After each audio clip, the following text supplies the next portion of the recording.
আমরা বাজার থেকে আনার কিনে খাই, কিন্তু আনার যখন আমরা কিনে আনি আমাদের মূল সমস্যাটা হচ্ছে আনার কাটতে গেলে দেখা গেছে আনারের ভিতরে যে দানাগুলো আপনারা একদম কেটে ফেলেন।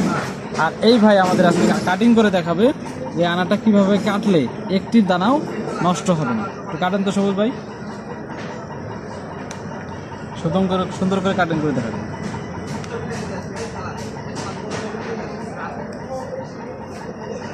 এই দেখেন কিভাবে স্লাইসটা করে, সুন্দর করে দেখবেন। এই যে প্রথমে আগে মুখটাতে কাটতে হবে, আর এই যে এখান থেকে ফারেন, হ্যাঁ মাঝখানে ফারেন, হ্যাঁ